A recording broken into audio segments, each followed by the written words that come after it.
വർക്കലയിൽ ട്രെയിനിൽ നിന്ന് പെൺകുട്ടിയെ തള്ളിയിട്ടത് കൊലപ്പെടുത്തണമെന്ന ഉദ്ദേശത്തോടെയെന്ന് എഫ്ഐആർ. വഴി മാറിക്കൊടുക്കാതിരുന്നതാണ് പ്രകോപനത്തിന് കാരണം. പനച്ചമൂട് സ്വദേശി സുരേഷ് കുമാറിനെതിരെ വധശ്രമത്തിന് പോലീസ് കേസെടുത്തു. എസ് ഷീജ വിവരങ്ങൾ നൽകാനായി ചേരുകയാണ്. ഷീജ, വളരെ നിസ്സാരമായ ഒരു കാരണമാണ് വഴിമാറി കൊടുത്തില്ല ആവശ്യപ്പെടുമ്പോൾ. അതിനാണ് അതിക്രൂരമായ ഒരു കൃത്യം പ്രതി നിർവഹിക്കുകയും ചെയ്തത്. ഇപ്പോൾ കൊലപ്പെടുത്തണമെന്ന ഉദ്ദേശത്തോടെയുള്ള പ്രവൃത്തി എന്നതുൾപ്പെടെ വകുപ്പുകൾ വരികയാണല്ലേ?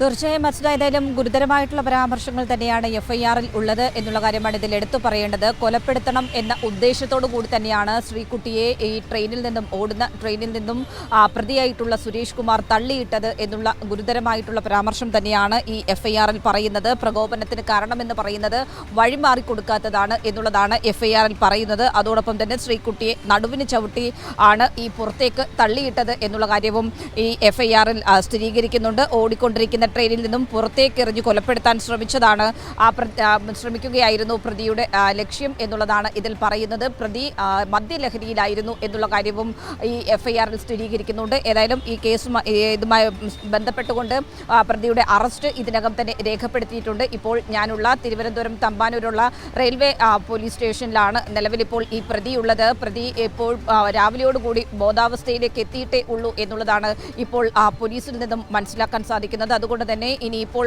കോടതിയിൽ ഹാജരാക്കുന്നതടക്കമുള്ള നടപടികൾ അത് ഉച്ചയ്ക്ക് ശേഷം മാത്രമായിരിക്കും ഉണ്ടാവുക എന്നുള്ളതാണ് ഈ ഒരു ഘട്ടത്തിൽ ഇവിടെ നിന്നും കൂട്ടിച്ചേർക്കാൻ സാധിക്കുക. ഏതായാലും പ്രതിയുടെ ഭാഗത്ത്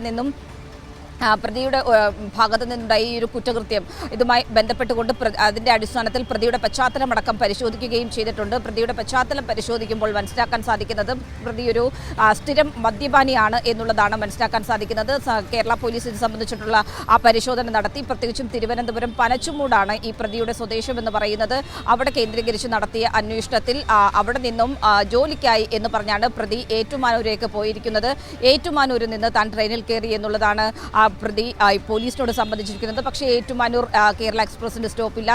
അതുകൊണ്ട് തന്നെ കോട്ടയത്ത് നിന്നാണ് പ്രതി ട്രെയിനിൽ കയറിയിട്ടുള്ളത് എന്നുള്ള വിവരമാണ് ഇപ്പോൾ പോലീസ് പങ്കുവെക്കുന്നത്. കാരണം അബോധാവസ്ഥയിൽ ആകുന്ന ഒരു അത്തരത്തിൽ മദ്യലഹരിയിലായ ഒരു അവസ്ഥയിലാണ് പ്രതി ഉണ്ടായിരുന്നത്. ഇനിയിപ്പോൾ വീണ്ടും വൈദ്യപരിശോധനയ്ക്കടക്കം വിധേയമാക്കിക്കൊണ്ടായിരിക്കും പ്രതിയെ കോടതിയിൽ ഹാജരാക്കുന്നതടക്കമുള്ള നടപടികൾ ഉണ്ടാവുക.